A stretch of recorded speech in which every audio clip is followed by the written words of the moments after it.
একটা ঠোঁট আসছে যাচ্ছে, পিজাদা আসছে, নিপুণ যাচ্ছে আসছে যাচ্ছে যাচ্ছে, আউট, চুমু দেখালো, কিন্তু এতটুকু দূরত্ব। মেয়ে একটা নিপুণ, বাজে মেয়ে নিপুণ, মানে সিনেমাতেও চুমু দিতে গিয়ে পারলেন না পীরজাদা হারুন। না, উনি কি পাবেন নিপুণকে? নিপুণকে যে চুমু দিতে চেয়েছিলেন তিনি সেই নির্বাচনে চুমু দিতে পারেননি, কলঙ্কিত হয়েছেন, 2 বছর কলঙ্কিত হয়েছেন। সেই পীরজাদা আবারও এসেছে নিপুণের প্যানেলে এই উত্তেজনা থেকে দর্শক মন্ডলী, কিংস মাল্টিমিডিয়া তৈরি করছে চুম্বন, তার পরিচালক রনি।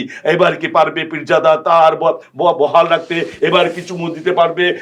নিপুণ আসছে, পীরজাদা যাচ্ছে, নিপুণ আসছে, পীরজাদা আছে। তার পরবর্তী দেখবেন রঙিন পর্দায়, হ্যাঁ ভাই, রঙিন পর্দায় আসিতেছে কিংস মাল্টিমিডিয়া প্রযোজিত, রনি পরিচালিত চুম্বন চুম্বন চুম্বন চুম্বন। বাহ, নিশ্চয়ই। এবং আপনার তো আসলে বাড়তি চাওয়ার কিছু নাই, অনেক কিছু পেয়েছেন, আল্লাহর রহমত, সরকারের কাছ থেকে পেয়েছেন, সার্ভিস করতে পেয়েছেন, এবং শিল্পী হিসেবে মানুষের মাঝেও আপনি গিয়েছেন। এইটা অনেক বড় পাওয়া, মানুষের কাছাকাছি যাওয়া। এবং আপনি বলছিলেন শিল্পীরা অনেক বড় মনের হওয়া উচিত, এটাই আপনি আশা করেন, প্রত্যাশা করেন। সিনেমাও করেছেন সেই নিপুণ আক্তারের সঙ্গে, বীরত্ব সিনেমা। বীরত্ব করেছি, তারপর আরেকটা করেছি, সর্বশেষ ছিল মনে হয় বীরত্ব, এবং আরেকটা করেছিলাম একটা শান্তি, ইসমতরা শান্তির একটা সুন্দর অভিনয়, একটা সিনেমা ছিল। সিনেমাটা অবশ্য পরবর্তীতে মুক্তি পেল, মায়ানগর। জি, এবং সেখানে বীরত্ব সিনেমা বেশ আলোচিত হয়েছিল। সে যৌনকর্মীর চরিত্র অভিনয় করেছিল এবং আপনি একটা স্ট্যাটাস দিয়েছিলেন, বাজে, খুবই বাজে স্ট্যাটাস দিয়েছিলেন যে একটা বাজে মেয়ে নিপুণ। বাজে মেয়ে নিপুণ, হ্যাঁ। এটা যদি আমি কাউকে বলে থাকি একটা বাজে মেয়ে নিপুণ, একটা বাজে মেয়ে রহিমা, একটা বাজে মেয়ে করিমা, এটা হওয়ার একটা, অবশ্যই আমার বিরুদ্ধে ডিজিটাল নিরাপত্তা আইনের মামলা হওয়ার একটা যত উপাদান আছে সবগুলো এখানে আছে।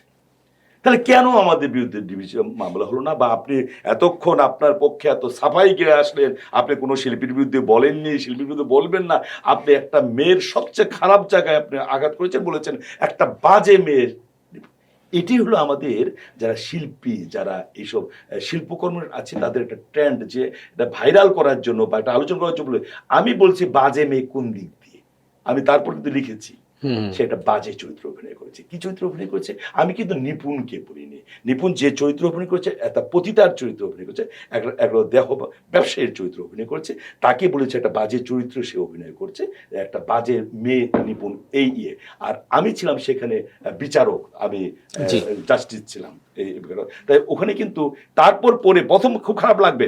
এবং আজকে আপনারা যারা নিউজ করেন বা যারা আপনারা বিভিন্ন মিডিয়ায় কাজ করেন, তার কিন্তু এরকম মানে রগরগা একটা হেডলাইন দেন যেন মানুষ পড়ে, তারপর পরে দেখে আসল বিষয়টা। এরকম আমি একটা দিয়েছিলাম যে বাজে মেয়ে, মানে ওই বীরত্ব সিনেমার বাজে মেয়ে। আচ্ছা, এরকম কি একটা শিরোনাম হতে পারে যে সিনেমায় কিংবা নাটকে চুমু খেলেন পীরজাদা হারুন? হতে পারে, অসংখ্য দিয়েছে।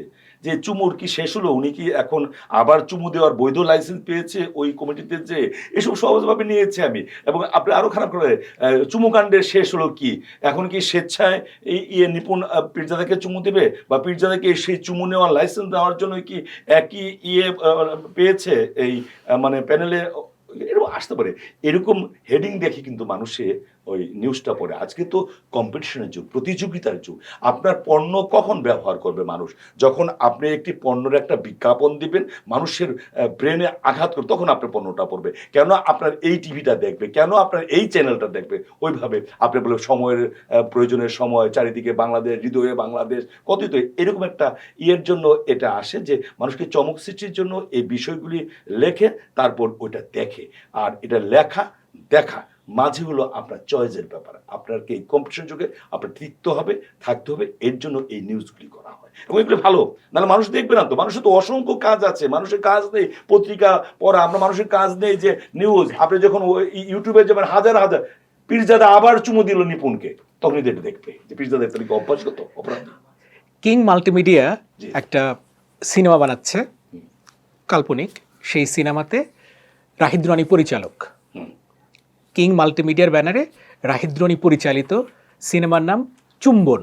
চুম্বন, সেই সিনেমায় প্রধান আর্টিস্ট আপনি, আপনার বিপরীতে নিপুণ।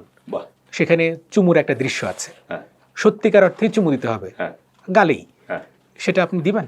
আচ্ছা, সুন্দর বলেছেন, এটা সুন্দর। এবং এটা এই সিনেমাটা চলবে কিন্তু, হ্যাঁ, কিংস মাল্টিমিডিয়ার প্রযোজনায়, রনির পরিচালনা, এটা অবশ্যই চিনবে, কিন্তু এখন তো ভাইরাল, এবং এই সময় যদি তৈরি করে আগামী ঈদে দিতে পারে এটা চলবে, এবং যদি ওটা পীরজাদা ভিলেনও হয়, নিপুণ যদি নায়িকা হয় তাহলে চলবে। এখন চুমু দেব কিনা, চুমু বিষয়টা হলো স্বর্গীয়, চুমু বিষয়টা হলো অপার্থিব একটা জিনিস। আল্লাহ রাব্বুল আলামিন এমন একটা জিনিস দিচ্ছে, এটা হলো ভালোবাসার বহিঃপ্রকাশ।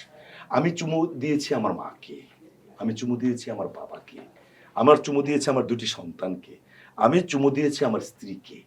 এই জিনিস শুধু একটাই দিয়েছি, চুমু। ঠোঁট দিয়ে দিতে হয়। এই যে 5টা জায়গায় বললাম, 5টার অর্থ কিন্তু পাঁচ রকম। আল্লাহ রাব্বুল আলামিন এটা তৈরি করে গিয়েছেন। এখন সিনেমার চুমু, সিনেমা যা তো সবই তো ভ্যাক। আমাকে দেখা যায় আমি ডাক্তারি 6 বছর পাশ করে ডাক্তার হয় না, আমি ডাক্তার করে বলি যে হ্যাঁ আপনার সন্তান বিপদ মুক্ত। আসলে ডাক্তারের তো ড আমি জানি না, প্রশাসনের সবকিছু জানি, কিন্তু ডাক্তারের তো আমি ড জানি না। এরকম চুম্বনটা যখন সিনেমা আসবে তখন কিছু, কিন্তু সিনেমা যিনি পরিচালনা করবেন তার একটা নজর থাকবে একজনের দিকে, সিনেমায় যিনি অভিনয় করবেন তার একটা নজর থাকবে একজনের দিকে, সিনেমায় যিনি চুমু নেবেন তার ওটা কার দিকে, সেন্সর বোর্ডের দিকে। সেন্সর বোর্ড নামে একটি প্রতিষ্ঠান আছে, আমি ওই মন্ত্রণালয়ে ছিলাম, এবং সেন্সর বোর্ডটা আমি গঠন করতাম, ওই দায়িত্বে যেহেতু আমি ছিলাম। সেন্সর বোর্ড বলা আছে কোন পর্যন্ত তুমি চুমু দিতে পারবে। ওই আমি জানি আপনি বলবেন যে তুমি আপনাকে নিপুণকে চুমু দিতে যাবেন, হ্যাঁ যাবো, কারণ আমার তো ওই পর্যন্ত যাওয়ার পর শেষ হয়ে যাবে, ওখানে যে বলবে হার্ট ব্রেক, মানে দুইটা ফুল তখন লাগবে না, না না হ্যাঁ তখন ফুল একটা স্টার্টে বাইরে। এই যে আপনি তো ভালো, আপনি আগের দিনের সিনেমা অনেক দেখেছেন, আপনি ভালো লাগলো যে আপনি সিনেমা প্রেমী, ভালো। এটা ফুল দেখবে, অথবা আপনি দেখবেন একটা ঠোঁট আসছে যাচ্ছে, পিছাতে আসছে, নিপুণ যাচ্ছে আসছে যাচ্ছে যাচ্ছে, আউট, চুমু দেখালো, কিন্তু এতটুকু দূরত্ব। কিন্তু যখন আপনি ওএসএ নিয়েছেন তখন যাচ্ছে তার ঠোঁট মনে লেগে গেছে। মানে সিনেমাতেও চুমু দিতে গিয়ে পারলেন না পীরজাদা হারুন। না, হ্যাঁ তখন আপনার একটা নিউজ করবেন যে অবশেষে পীরজাদা শহীদুল হারুন সিনেমায় চুমু দিতে পারলেন না। তিনি কি পারবেন পৃথিবীর ওপারে, উনি কি পারবেন পরকালে, উনি কি পাবেন নিপুণকে যে চুমু দিতে চেয়েছিলেন তিনি সেই নির্বাচনে চুমু দিতে পারেননি, কলঙ্কিত হয়েছেন, 2 বছর কলঙ্কিত হয়েছেন। সেই পীরজাদা আবারও এসেছে নিপুণের প্যানেলে এই উত্তেজনা থেকে দর্শক মন্ডলী, কিংস মাল্টিমিডিয়া তৈরি করছে চুম্বন, তার পরিচালক রনি। এবার কি পারবে পীরজাদা তার বহাল রাখতে, এবার কি চুমু দিতে পারবে? নিপুণ আসছে, পীরজাদা যাচ্ছে, নিপুণ আসছে, পীরজাদা আছে। তার পরবর্তী দেখবেন রঙিন পর্দায়, হ্যাঁ ভাই রঙিন পর্দায় আসিতেছে কিংস মাল্টিমিডিয়া প্রযোজিত, রনি পরিচালিত চুম্বন। বাহ।